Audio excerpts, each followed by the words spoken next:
1, 2, 3, 4, 4,000, 4,700 na naililibet.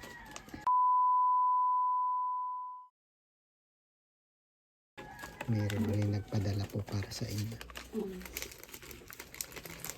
Balilalaan ko na lang ay sa gamot. Dahil lang nasa akin naman yung nasa akin, nasa akin ito. Pero Ayun. magagastos ko naman yung iba. Yung nakaraan yung natira natin. Pinatira pa doon.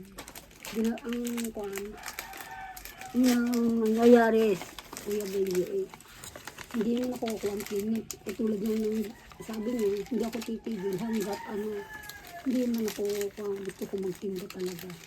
Talagang gusto ko talaga ay magtinda.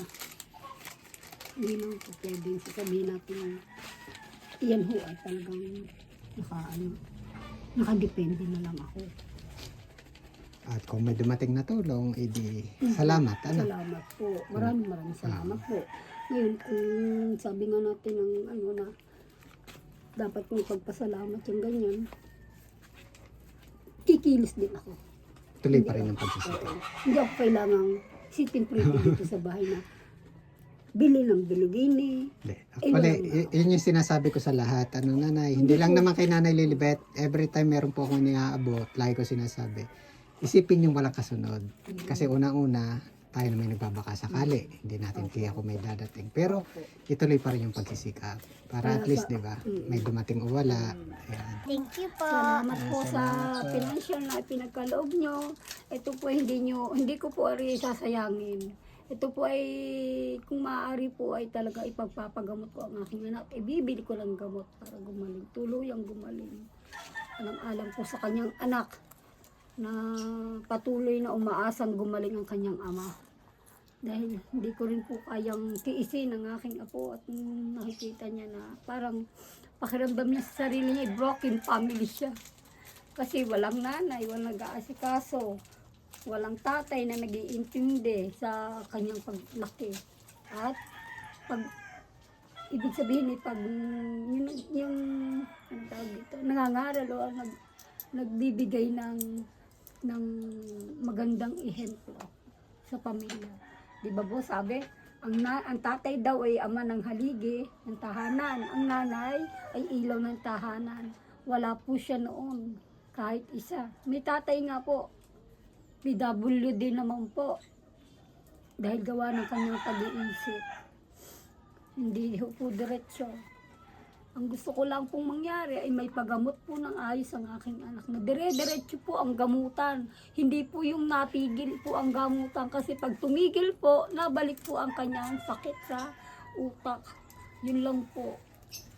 Sayang nga po noong naipa-check up ko po. Sana po dire-diretso po yun. Kaso nagkulang po ako sa pinansyal. Kaya magaling na po sana. 2 buwan na po namin nakakausap ng matino. At nakakalaya na po sa kadena. Okay na po siya. Nagpaparot pa rito na po. Nung maka2 buwan po at natapos po yung gamot niya, bumalik po siya sa dati. Para po siya, lalo po naging wild. Parang hindi na po niyan maalaman kung sino ang kaharap niya. Minsan, tinatanong namin, bakit ka to pa nagbabad words? Ay anak mo siya at ako yung nanay mo. Alam niyo po ang sabi, ayaw niyo akong bigyan ng tinapay, ako po ay nagugutom. Lagi po sabi niya sa akin. Sabi ko, hindi yun tama anak sa ginagawa mo.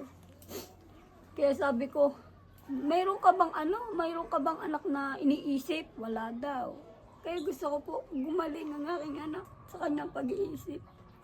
Na hindi lahat po ay tinapay, kape ang kanyang iisipin.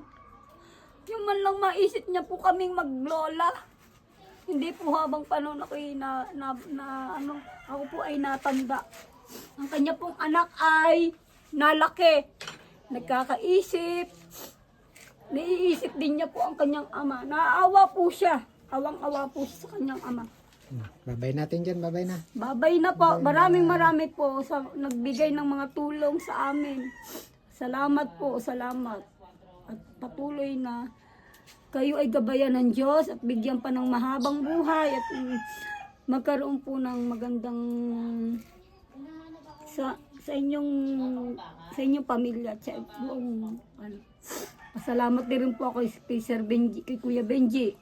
At siya po ang ginamit ng Diyos para kami po ay mabigyan ng tulong.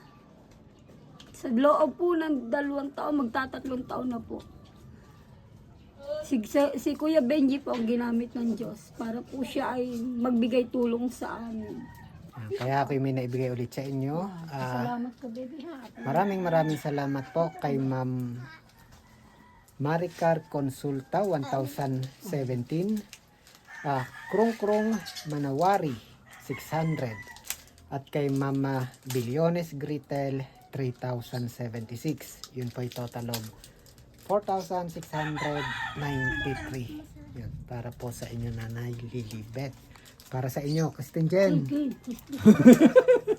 Wala sa sarili. Aba,